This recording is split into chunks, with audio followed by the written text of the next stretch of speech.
Hello YouTube, welcome back to the channel, or if you are new here, I'm Silver Shepherd and I talk about anything and everything gold and silver related. And in today's video, I will be giving ChatGPT $1,000 to spend on anything silver related. And if you've been watching my channel for a little while now, you'll know I did this video a couple months back on silver, giving it $500 when the spot price was around $30 an ounce. And things have changed a lot since then.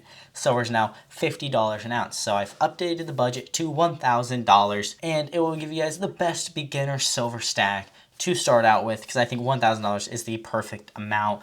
I will be going over what it gave me to buy and the critiques, the agreements that I have with it, and then I will show you guys what stack I would build with $1,000. So without any further ado, let's get right into the video. So hopefully the prompt will be on screen in editing, but I will read it to you guys as well. This is the prompt I gave to ChatGPT. I said, act as if you are a seasoned silver investor with a lot of experience. With a $1,000 budget, build the best beginner silver stack that helps preserve wealth, hedge against inflation, and act as a safety net during economic uncertainty. And then I went ahead and gave it the basics on silver, and that 1 ounce is $50.11. Premiums are $8 on American Silver Eagles. Government issued coins at $5 premiums, and generic silver is $3 premiums. Junk silver is spot price. And then I just said display the stack you create in an easy to understand chart form. So the silver stack breakdown is American Silver Eagles. It gives me 6 ounces to buy, and then it'll cost about $348.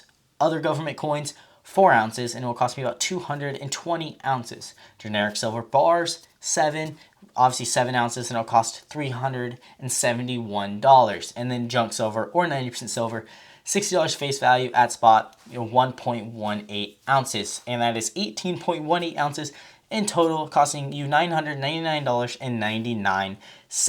So the stack in front of you is what ChatGPT just recommended, and why it recommends it is because number one, it is diversified, not just in weight, but in purpose.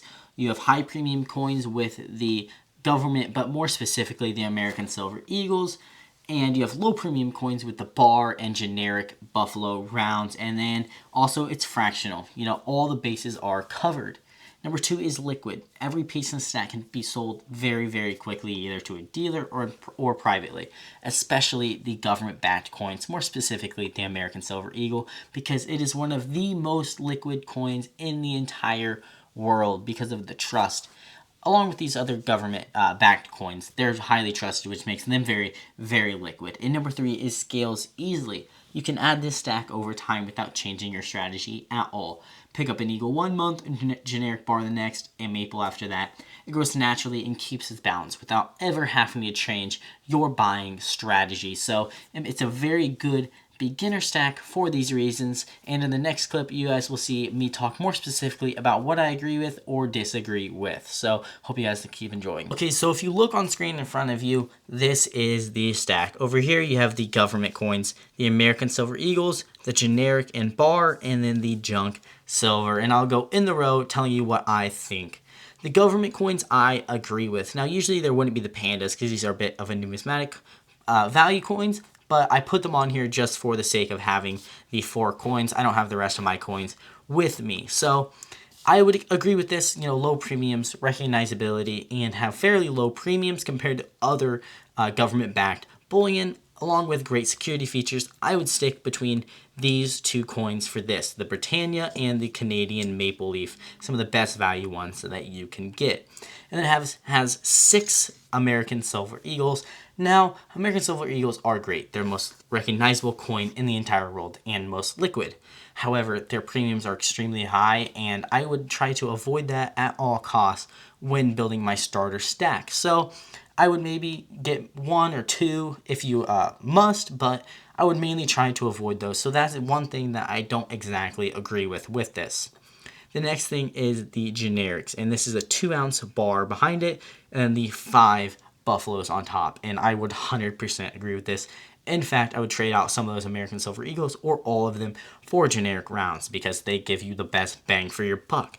They're the cheapest and give you the most value, the most weight for your dollar, and that is an awesome thing. The higher in ounces you go, the less the premium is for generics or bars, that is. So I would even trade out this 2-ounce bar for a higher ounce bar while getting rid of those American silver eagles. And the last thing is the junk silver. And like I said before, perfect for barter situations.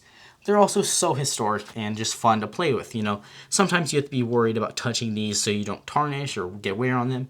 These have been touched for hundreds of years, so you can, do whatever you want with them. And that is an awesome thing. You don't exactly have to protect everything in your silver stack. So it is very good for diversification, this stack is. Also, fairly low cost, but the biggest disagreement I have with it is the American Silver Eagle. So now I will show you guys the stack that I personally would build with years of experience that I have. So in front of you is my $1,000 stack, and it has quite a bit less things, and that's because, well, this 10-ounce bar is taking up a bunch. And like I mentioned previously, the higher in ounces you go, the lower premium there is. So this is a very cost-efficient stack, and that's how it should be for your foundation. So we have a 10-ounce bar, and this will run you about $500 or so, and that is a lot, but you're getting very good value than if you were to buy 1-ounce coins or what like that. So the next thing is generic bullion, and these are buffalo rounds specifically. Those are some of my favorite. The other good mints are Sunshine Minting and Scottsdale. In my opinion, those are the other two best ones. So these are very good. They have good security features. They're very recognizable, especially in the US, but everywhere else pretty much. They're the most recognized generic silver bullion. The next two things are two government issued bullion.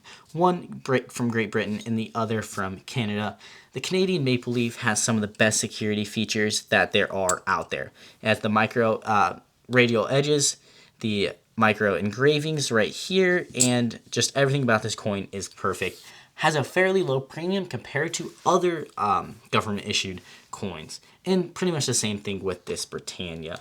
It has very good security features, a very good design, which makes it very attractive for people, and is still so recognizable and so liquid. Both of these coins are, in fact, some of the most recognizable that there is in the entire world, and some of the lowest premiums that there are. So this is my stack that I would build, just a few things different that I would do. But I hope you guys enjoyed the video and hopefully learned something new. If you guys did, make sure to hit the like button, subscribe, and comment down below what you are building right now with your silver stack in 2025. Thank you guys so much for watching, and I will see you guys in the next one.